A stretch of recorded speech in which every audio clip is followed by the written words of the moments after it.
Hello students, this is Shweta Roy.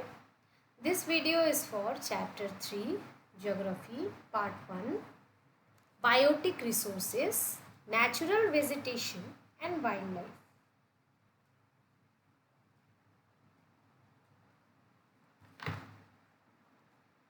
In this video we are going to discuss about natural vegetation,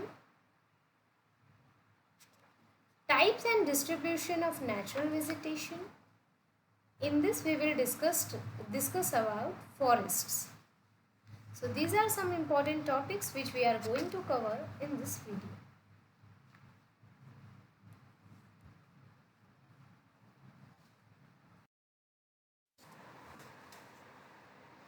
So we have already discussed about the distribution of natural vegetation. In this we have forests, grasslands, shrubs. So we already discussed about forests in our previous video. Now in this video we will discuss about grasslands, which is further divided into temperate grasslands and tropical grasslands.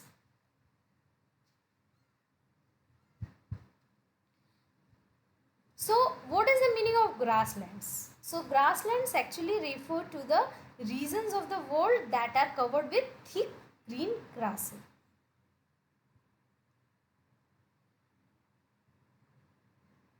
These are found in the areas of moderate rain. So first we will discuss about temperate grasslands. So temperate grasslands have different names in different regions.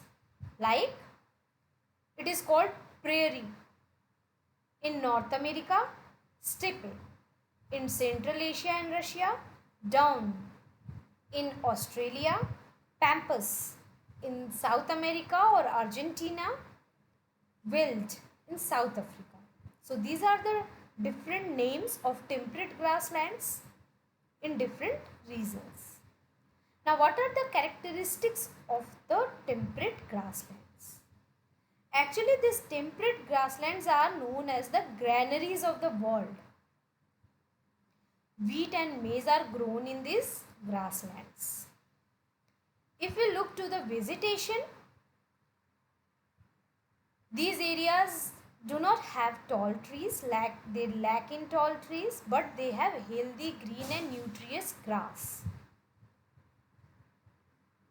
They can term as the sea of grass. If we talk about wildlife, we can find bison, wild buffaloes, antelopes. These are the common animals which you can find in temperate grasslands. Next is tropical grasslands. So when you talk about tropical grasslands, they are mainly found in areas of Tanzania, Zimbabwe, Kenya, Plateau of Brazil, Northern Australia and the Deccan Plateau. In Africa, the tropical grasslands are known as savanna grasslands. So the names are very important. You need to keep these in your mind.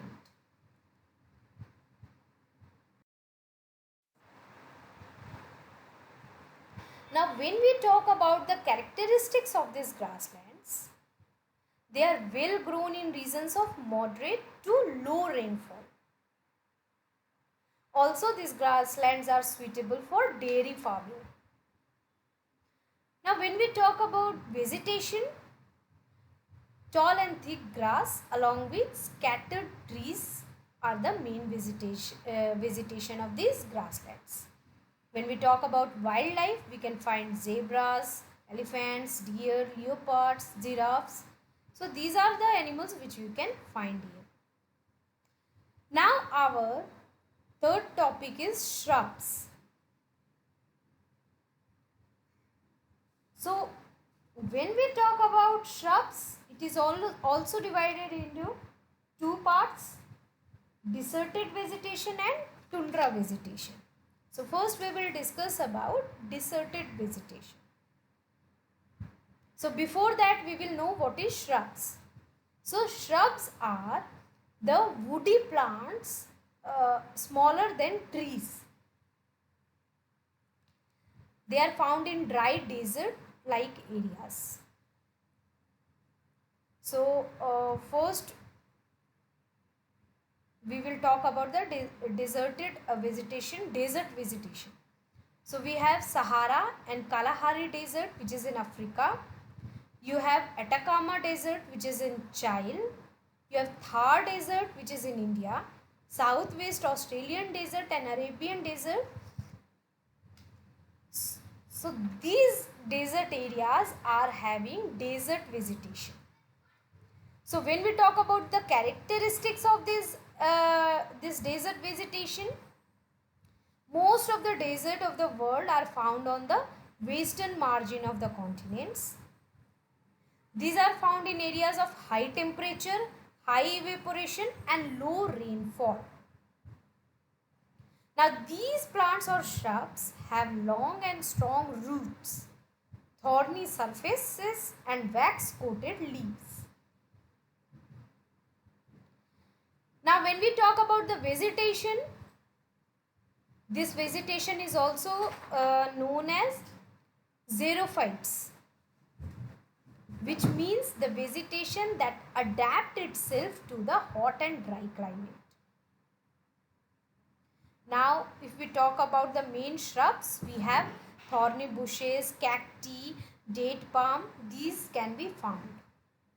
When we talk about wildlife, it has wild asses, hyena, fox, jackal, lizard, snakes, etc. So these are these includes in the wildlife.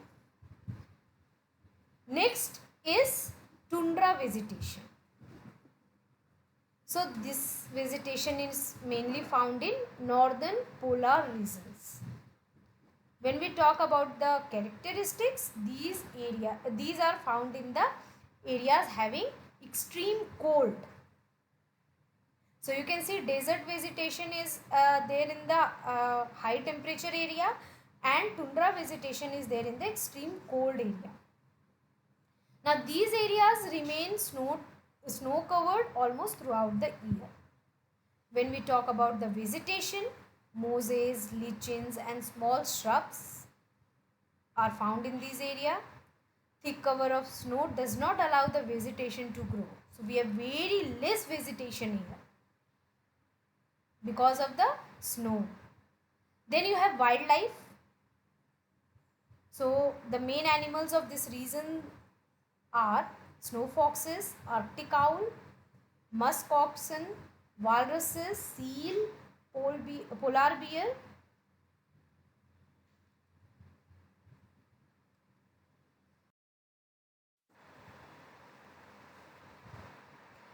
Now we have the topic importance or utilization of natural vegetation. So what are the importance and how can we use it? So these are having direct and indirect aesthetic, economic and ecological benefits. They are great source of oxygen. They absorb carbon dioxide. The roots of the trees bind the soil and it protects it from damage by running water and blowing wind. That means it prevent the soil erosion. Also they reduce flood problem. Forests are great source of humus, and humus makes the soil more fertile. Also they provide shelter and livelihood to many forest communities and villages. Forest also provide shelter to many wild animals. Forest land is used as pastures and meadows for grazing cattle and sheep. They also provide variety of forest products like timber for furniture, fuel wood, fodder, oil, lac, gum, charcoal, medicinal plants and herbs, turpentine oil, varnishes, pulp for paper, honey, fruits, beeswax. So you can find various other useful products which we get from the forest. Many minerals are also obtained from the forest. Forests are home of various hill stations which attract a large number of tourists. So like this, it helps government to earn great revenue by tourism. Forests are a place of recreation. So forest plays a very significant role in our life. Now we have the topic human impact on natural vegetation.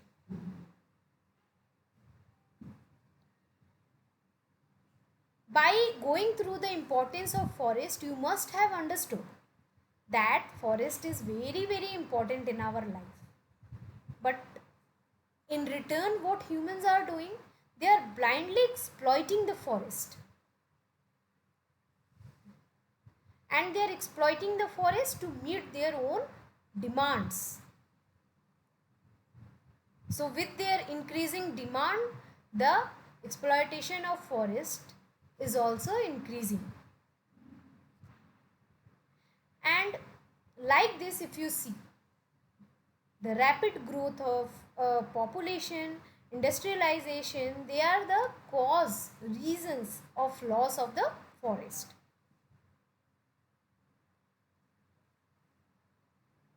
Forests are cleared for farming, grazing industries and constructing new buildings. And like this, there is huge removal of forest. And this is called deforestation.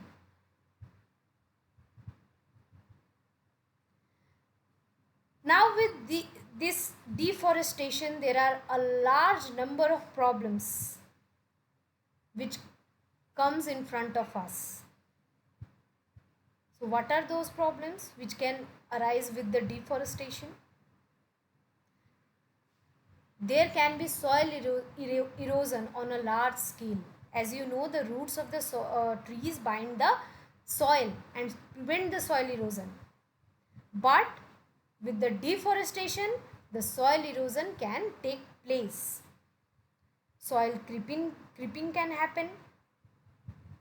Increased runoff of water, decreased seepage of underground water, decrease in rainfall, loss of natural habitat for plants and animals.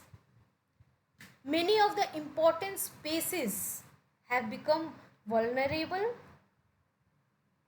Forest fires, tsunami, shifting cultivation and landslides are some of the human and natural activities that can also cause due to the deforestation.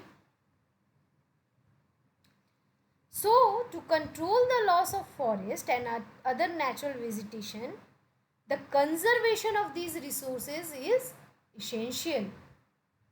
We have to conserve these resources. So, how can we conserve these resources?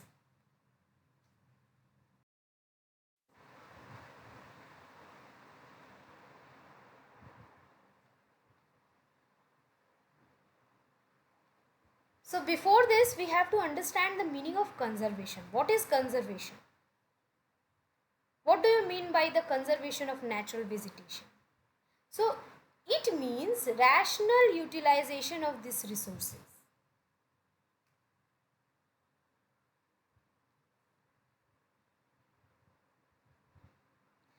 So you know that forests are the primary importance. So we have to practice conservation to protect the forest. So for that we have some of the steps which we can follow to conserve the natural vegetation. So first is afforestation. What does it mean?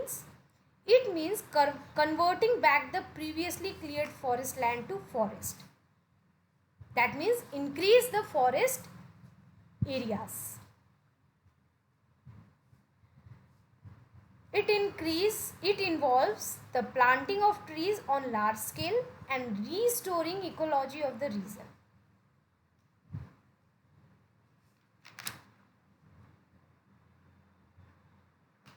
So when there is afforestation, we should take care to avoid planting of single species of trees. So we should plant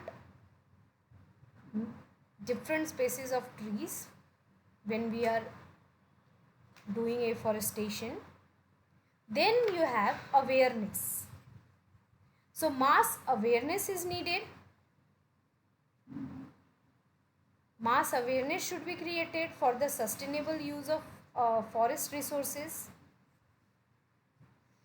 among the people who still depend on the forest resources.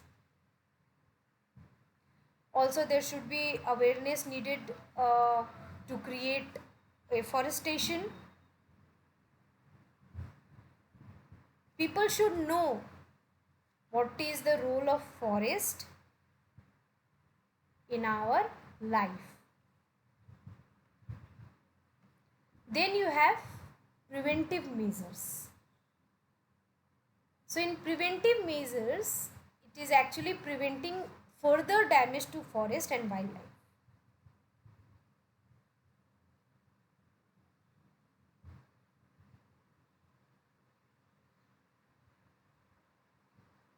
So adequate preventive measures should be taken not to extend agriculture in forest beyond certain limits. Then you have habitat protection. So as you know that forest provides shelter to species of trees which cannot grow elsewhere. So because of this, forests need to be protected to save our precious vulnerable species of trees. Then you have legal measures like Forest Act should be formulated by the government. Creation of parks, hunting, chemical and other effluent which causing death of plants should be controlled by imposing several legal acts.